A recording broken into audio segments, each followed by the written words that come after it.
Assalamualaikum warahmatullahi wabarakatuh. Waalaikumsalam warahmatullahi wabarakatuh. Salam berkemajuan dari Universitas Muhammadiyah Jakarta.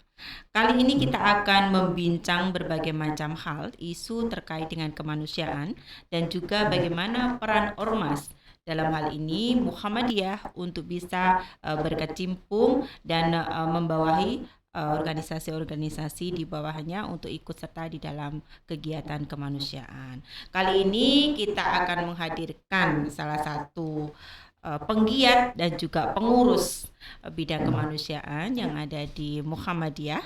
Beliau adalah siapa, Bu Prof? Ya, hari ini Mbak Lucy kita kedatangan tamu spesial. Iya. Ya, kenapa spesial? Karena Muhammadiyah sebagai suatu ormas terbesar, tidak hanya ormas ya, suatu kegiatan yang besar kemanusiaan yang terbesar di dunia, tentu saja mempunyai beberapa orang yang terampil di dalamnya, yaitu Dr. Wahid Ridwan. Selamat pagi. Selamat pagi, Pak Wahid. Selamat pagi, Assalamualaikum warahmatullahi wabarakatuh. Waalaikumsalam warahmatullahi wabarakatuh. Nah, sebagai pembuka kita di dalam Professor and Friend, Bapak Ibu, Pak Wahid adalah S1 di Universitas Muhammadiyah Malang. Alumni Muhammadiyah. Kemudian S2 di Universitas Indonesia dan S3-nya di Universitas Pajajaran. Tetapi di dalam proses menempuh studinya, beliau mempunyai beberapa runutan kerjasama ataupun kegiatan untuk internasional ya Pak ya, di Deakin Deakin University Melbourne. Nah untuk itu rasa-rasanya memang kita patut berbangga, juga patut memberikan support yang paling banyak ya dari UMJ ini untuk Pak Wahid. Mungkin bisa diceritakan dulu Pak Wahid, bagaimana pengalaman dan lain-lainnya untuk pemirsa semuanya. Silakan. Oke, terima kasih Bu Prof Yun, Mbak Lucy, rekan-rekan Sivitas Akademika dan tentu publik. Satu hal yang sangat menarik sekaligus juga menjadi kebanggaan bagi saya sebagai dosen dan juga tentu saya harapkan juga bagi mahasiswa Universitas Muhammadiyah khususnya, bahwa masalah kemanusiaan ini tidak hanya menjadi wacana dalam diskusi, dialog ataupun debat-debat di dalam dunia akademik di kampus gitu ya Bu Prof, tapi juga menjadi mata kuliah wajib bagi mahasiswa FISIP yang mengambil ilmu politik dan hubungan internasional. Jadi dengan nama BKI, Bantuan Kemanusiaan Internasional, itu mata kuliah wajib dengan 3 SKS dan saya mengampu mata kuliah itu. Dan sekaligus ini cocok dengan apa yang juga tadi Bu Prof sampaikan di Muhammadiyah, pimpinan pusat itu ada, meskipun ini masih ad hoc lembaganya, ya, Muhammadiyah IT itu atau Muhammadiyah Agency for International Development, menjadi sebuah ujung tombak sebagai yang kita sebut seringnya gitu ya, meskipun really not formal, itu Trisula dalam internasionalisasi Muhammadiyah.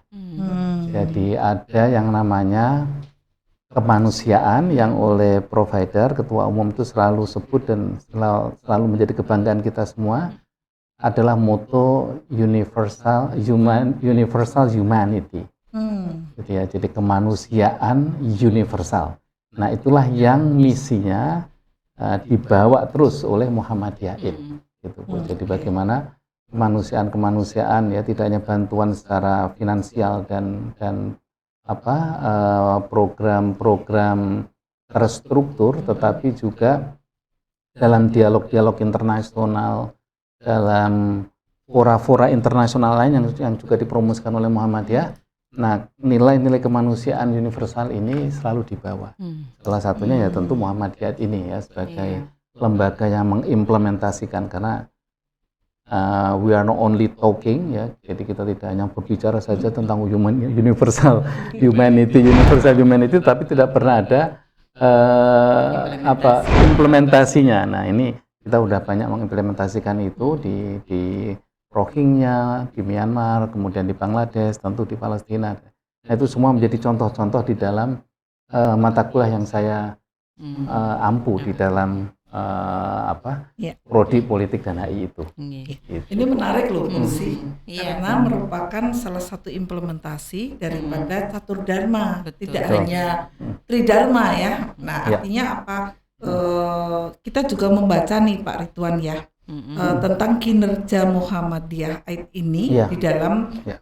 bantuan kemanusiaan internasional. Ya. Mungkin bisa diceritakan ya, karena ini menginspirasi kita semua bahwa pengabdian masyarakat itu adalah merupakan satu implementasi yang memang melekat erat, baik sebagai manusia, sebagai dosen, sebagai mahasiswa sekaligus. Ya, Monggo, betul. Pak.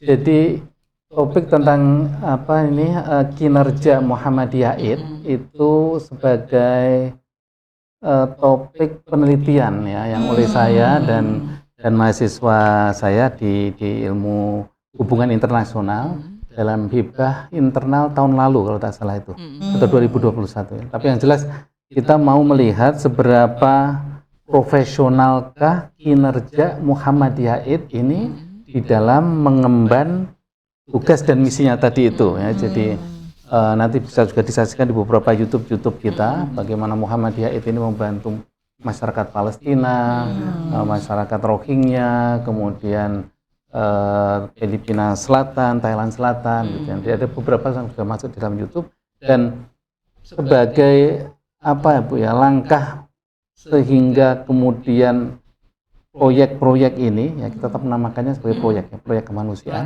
itu linkage dengan apa yang kita pelajari di kampus dan juga bagaimana mahasiswa nanti bisa mengambil pengalaman dari penelitian ini ketika mungkin mereka bisa jadi bekerja dengan lembaga-lembaga internasional lain ya meskipun tidak dengan Muhammadiyah AID.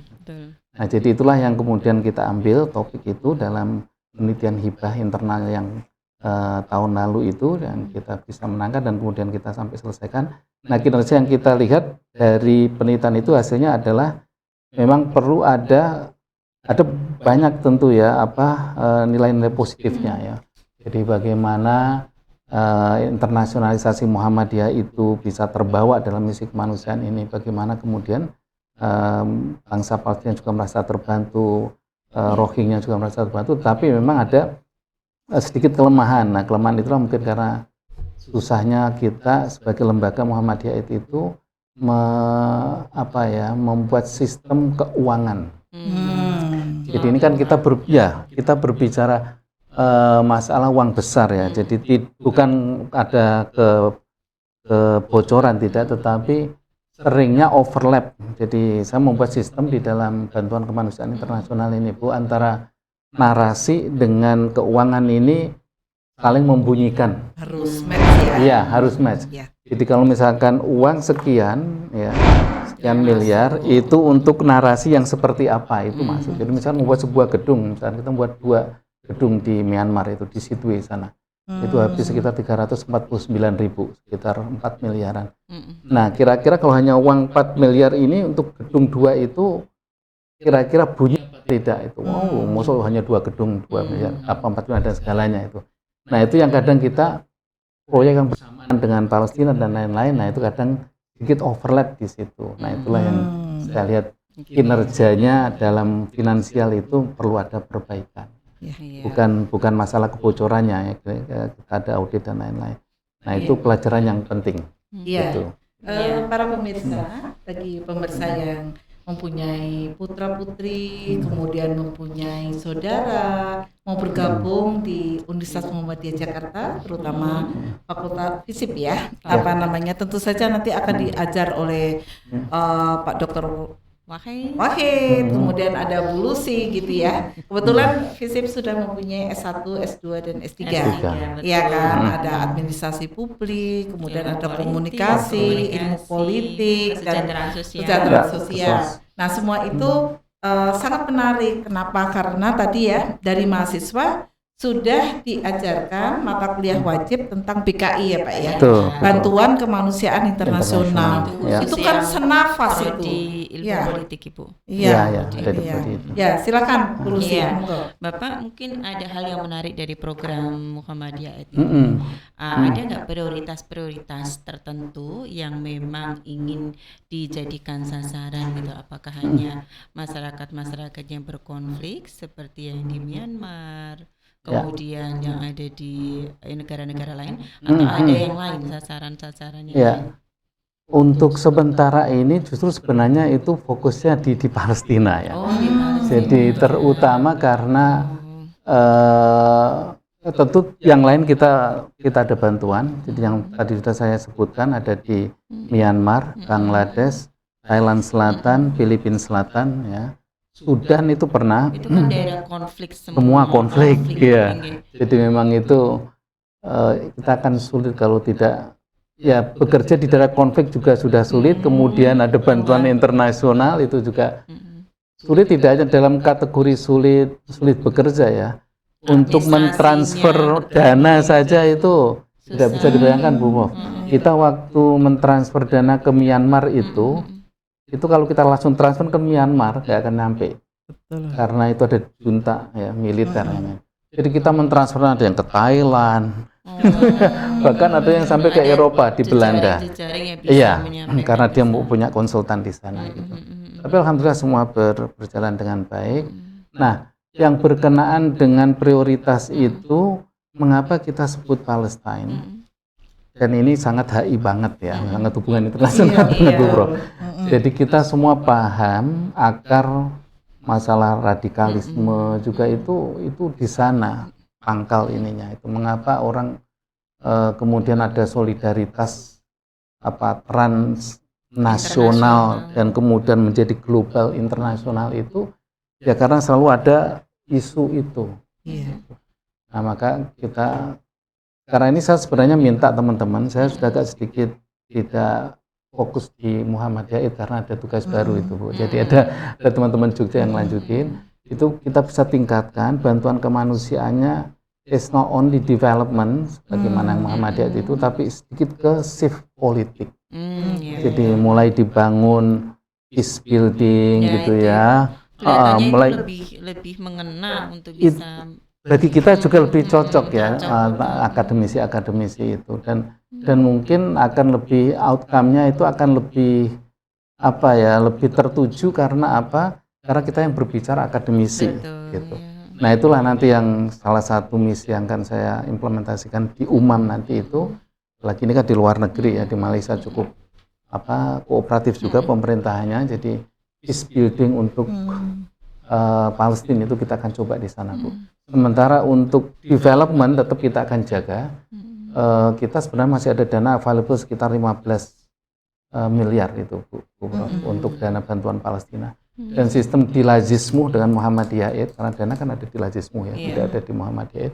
Itu kalau itu dana untuk Palestina ya hanya untuk Palestina. Nggak bisa tidak dia bisa di-share ke yang lain-lain gitu. Nah, itu tetap Amanah ya.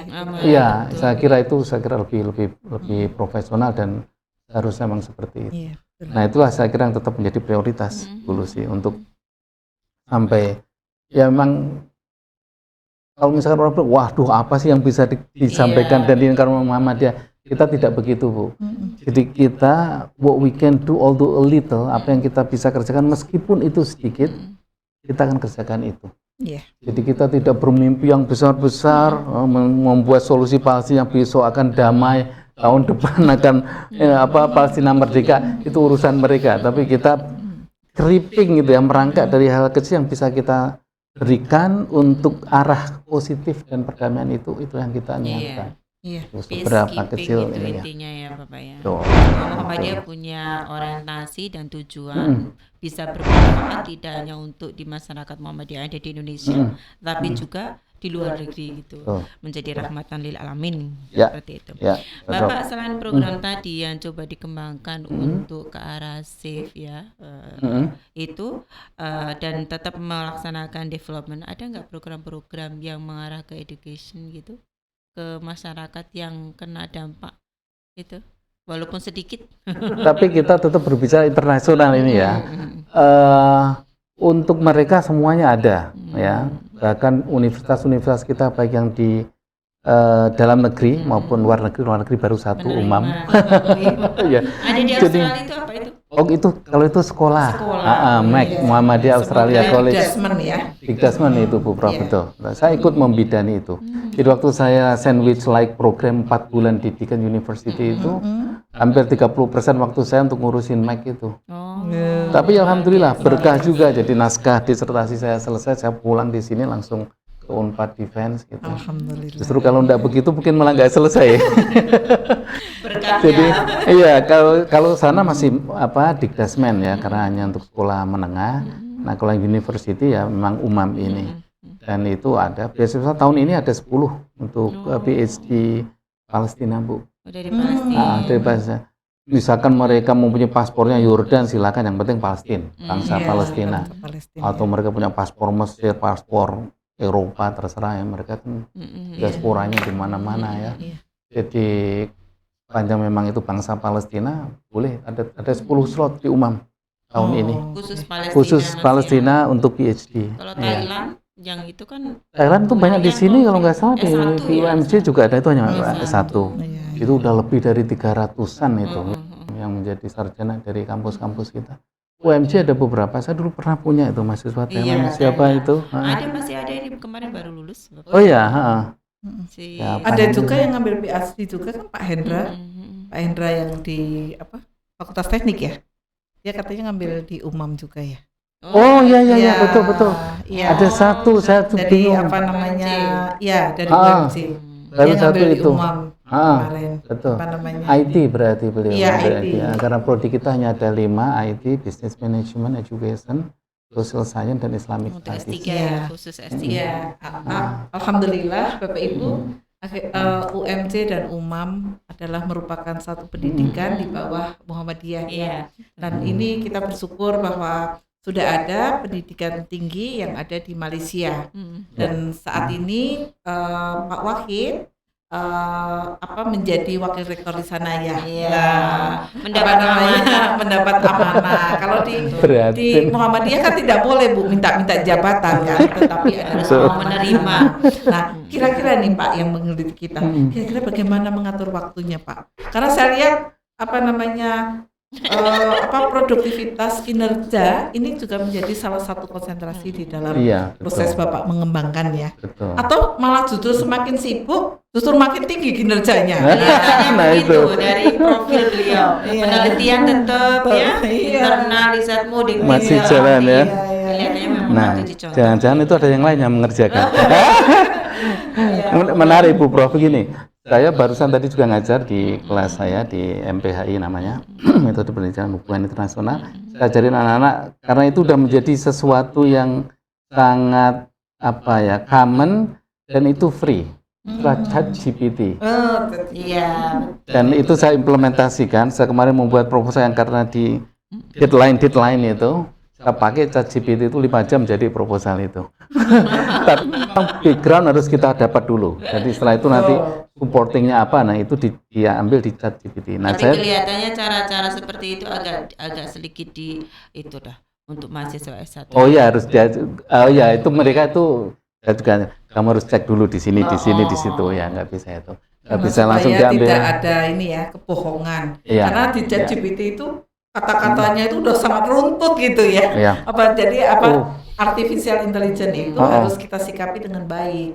Yang penting lagi itu mendorong atau supaya kita mahasiswa mau membaca itu yang lebih penting kan. Dengan ChatGPT mereka nggak mau baca jadinya literatur lain kan ya. Tadi apa hubungannya dengan ChatGPT itu saya coba saya tulis ya di chatbox-nya itu. What is the keys of performance ya, kinerja itu performance and professionalism. Itu keluar Bu. Saya sebenarnya mau membuka di tab ini. Tidak ada 10 ya, ini itu runtut banget, bagus, and that's really is. Ya, itu benar-benar apakah yang seharusnya. Jadi if you wanna be very best perform ya, performa yang paling bagus, itulah kinerjanya gitu ya. Kunci-kuncinya. Kemudian saya lagi, and then what is the keys of professionalism? Itu dia ngasih juga 10 ini itu ini. Dan irisannya itu Bu antara kunci-kunci kinerja dengan kunci-kunci profesionalisme itu besar sekali. Jadi kalau misalkan dari 10 kriteria yang diberikan oleh ChatGPT itu mungkin sekitar 7 itu udah beririsan. Jadi artinya apa? Ketika orang itu mempunyai kinerja yang baik, ya, mempunyai best performance, dia tentu profesional. Dan kalau seseorang itu profesional, maka dia pasti mempunyai kinerja yang bagus. Gitu. Jadi dia akan saling menunggu. Dan itu ditentukan oleh kunci-kuncinya itu. Kuncinya apa saja? Kuncinya yang ada di situ, Bapak. Ada yang punya, misal termasuk disiplin, set goal yang pertama. Set goal, punya tujuan yang jelas. Jadi di set tujuannya itu apa. Nanti setelah itu ada time management, communication skill gitu ya. Terus crisis management gitu. Di situ ada, macam di performance ada, di professional juga ada. Gitu. Kemudian communication times gitu juga di sini ada, di sini ada. Ada banyak sekali irisannya itu yang tadi saya sebutkan. Nah kunci-kunci itu ya saya nggak tahu bahwa itu saya terapkan atau tidak gitu ya, tetapi sudah terimplementasikan di Pak Wahid nih soalnya. Tapi satu yang menarik nih, crisis management lah itu gimana nih? Itu susah ya. Saya mendapatkan training itu ketika saya kerja di kedutaan besar Amerika. Harus training. Ya Allah. Ya, kita harus training Pupok. Kira-kira apa nih Pak Wahid? Saya masuk di kedutaan Amerika tahun 99, tahun 2001 World Trade Center. Ada pengeboman itu. 2001 itu juga langsung semua trainer Washington turun. Training gitu. Ya, termasuk ke kita. Memang ada khusus crisis management training. Sebenarnya itu sederhana saja ya kalau saya yang merasakan ya, tapi ya saya nggak tahu kalau yang sebenarnya karena waktu itu kita training hanya singkat 3 hari itu. Jadi intinya itu ketika kita menghadapi dalam situasi krisis apapun ya, tapi saya nggak tahu apakah krisis keuangan masuk Prof ya. Pernah lah. Mahasiswa kita banyak loh yang krisisnya. Mungkin justru harus belajar kan. Tapi yang jelas waktu itu kita di training dalam krisis yang dimaksud itu adalah memang krisis waktu, krisis psikologis, krisis keamanan. Ya karena kita kan betul-betul dalam sorotan ya waktu itu ya kedutaan besar Amerika. Dan kemudian ya bagaimana mentrainingnya itu hal yang sederhana banget gitu. Salah satunya, jadi misalkan kita langsung diidentifikasi, oh Anda rumah di Bogor, Anda ke kantor itu selalu naik kereta, Anda setiap Senin pakai baju putih, nah kayak gitu itu langsung udah diatur. Anda tidak boleh tiap hari turun di sini, undang diam, harus safe. Kamu juga tiap Senin tidak boleh memakai baju putih. Karena kamu akan ditandai harus ya. Nah kalau kita nanti seperti apa ya di tiga krisis kita apa gitu Bu. Jadi diidentifikasi dulu krisis kita adalah semua dosen banyak yang kekurangan gizi. Berarti harus disuplai ya. Atau banyak dari karyawan yang stres karena pekerjaan numpuk. Nah, jadi kita lihat krisisnya apa dulu, diwarnai oleh apa. Nah baru nanti strategi-strateginya. Di situ sebenarnya krisis manajemen itu di situ. Jadi tidak semuanya sama di Kebiak. Ya oke, berarti modelnya seperti ini, trennya seperti ini, enggak. Jadi kita lihat krisisnya apa yang kita hadapi, kemudian manajemen apa yang kita ingin terapkan. Trainernya kita saja sama gitu. Artinya tentu yang sudah mempunyai pengetahuan gitu. Atau mungkin trainernya juga orang yang telah mengalami ya, mengalami, jadi tahu bagaimana memecahkan krisis itu. Kita sebenarnya kita juga butuh ini Bu Prof. Kenapa? Karena kadang-kadang kan kita itu suka bahasa orang Jawa itu gebyah uyah gitu ya. Gebyah uyah padahal setiap dosen, setiap mahasiswa tentu saja mempunyai perlakuan yang berbeda ya Pak ya. Dan saya juga merasakan pada saat kita membimbing anak yang seperti ini perlakuannya harus begini. Kadang-kadang ada anak-anak yang dia nggak runtut pikirannya, loncat-loncat, tapi karena justru dia cerdas ya. Tapi begitu kita arahkan ternyata dia bisa Bisa menyelesaikan. bagus. Ya, Nah, betul. ini adalah merupakan salah satu pendidikan di Muhammadiyah ya Pak ya. Ya. Jadi artinya Muhammadiyah itu tidak hanya berpikir kepada harus excellent, tinggi gitu, enggak. Tetapi adalah bahwa setiap peserta didik di UMC terutama adalah merupakan pribadi-pribadi yang unik. Dan kalau ingin ketemu dengan Pak Wakil, silakan untuk divisit Universitas Muhammadiyah Jakarta. Ya, siap. Kita juga perlu Pak, antar fakultas itu juga perlu bertukar juga. Kayak Bapak juga ke engineering gitu, kan memberikan suatu wawasan. Betul. Bahwa istilahnya apa? Biasanya yang dihadapin tuh hanya laptop, ya enggak Pak? Itu bener loh kejadian. Seperti anak-anak yang kecanduan game itu kan banyak kan mereka hanya istilahnya ngegame sampai artinya makan aja sampai nggak makan lupa gara-gara ngegame gitu ya. Nah ada dulu pernah kasus juga yang saya alamin, anaknya itu nggak lulus gara-gara apa? Suka nonton film Korea gitu Pak. Itu ada kejadian gitu, manajemen waktu, manajemennya betul, belum bisa betul. dapat mungkin barangkali ini semua memberikan kita khasanah ya Betul, dalam Prof, proses betul. mengembangkan, terutama di proses pendidikan. Tidak hanya, kalau saya di LPPM itu tidak hanya capaian yang istilahnya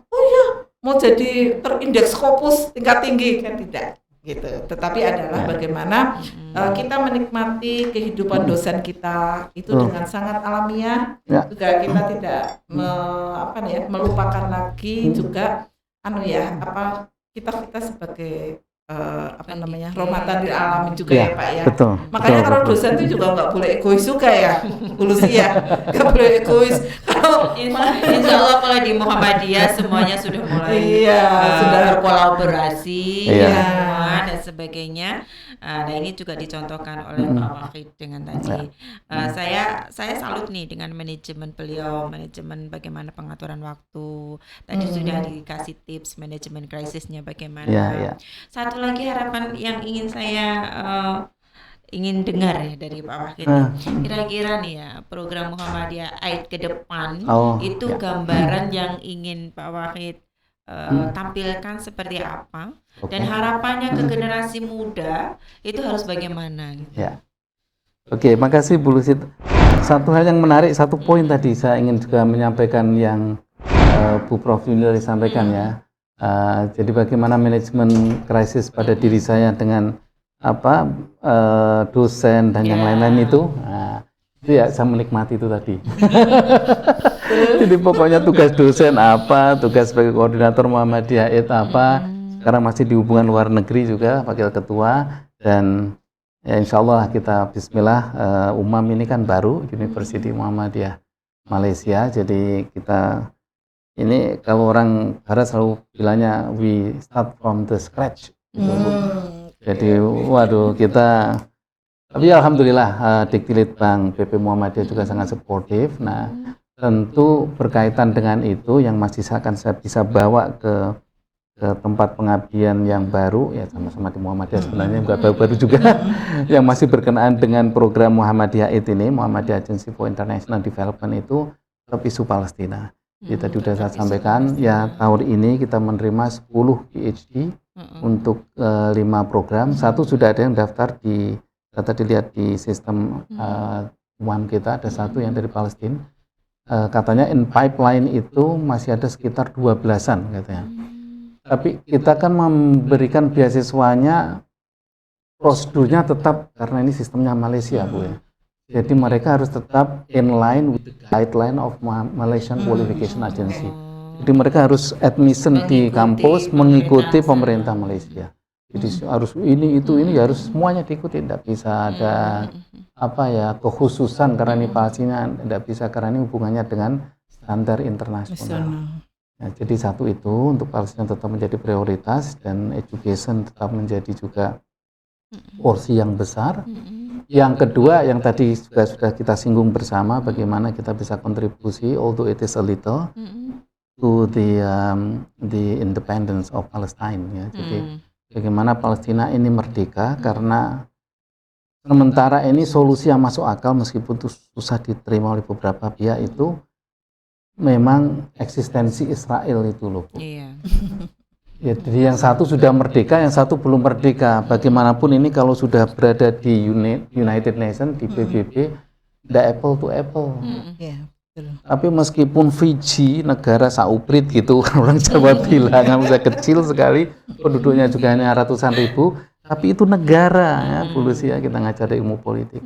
Jadi meskipun itu kecil begitu, Indonesia besar dengan ratusan juta penduduk, ya tetap suaranya sama. Satu, sama-sama satu, gitu.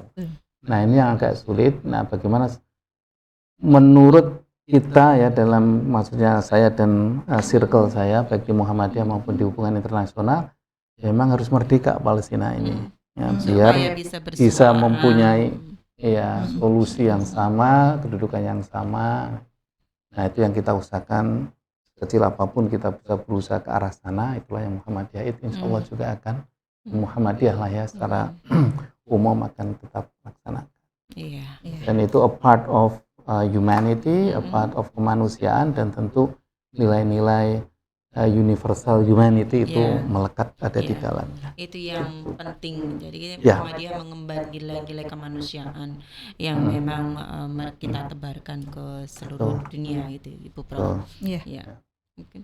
Iya. Alhamdulillah kita sudah berbincang ya, dari mulai ChatGPT sampai Palestina, akhirnya pendidikan. Semoga kita semua menikmati peran-peran kita bersama di dalam proses memajukan umat, terutama di Muhammadiyah, dan juga kita semua saling bersinergi, saling bekerja sama untuk bisa memberikan kemanfaatan ya. Sesuai dengan Profesor and Friend. Jadi ini adalah merupakan sumbangsih daripada Muhammadiyah di dalam proses untuk memberikan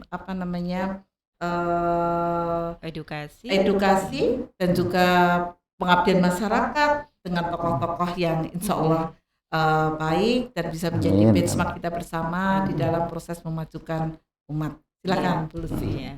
Bagi para pemuda dan juga orang tua yang memang ingin sekali mengkaji lebih dalam tentang keilmuan, baik apapun itu, ada di ilmu sosial, ilmu ekonomi maupun ilmu kedokteran, dan juga fakultas hukum dan juga agama Islam, mari bersama-sama datang ke Universitas Muhammadiyah Jakarta, mendaftarkan putranya, mendaftarkan juga keponakan atau saudaranya untuk bisa menimba ilmu sebanyak-banyaknya, karena di sini kita mempunyai staf pengajar yang mempunyai kompetensi luar biasa. Salah satunya yang selalu kita hadirkan sebagai narasumber di podcast Profesor and Friends.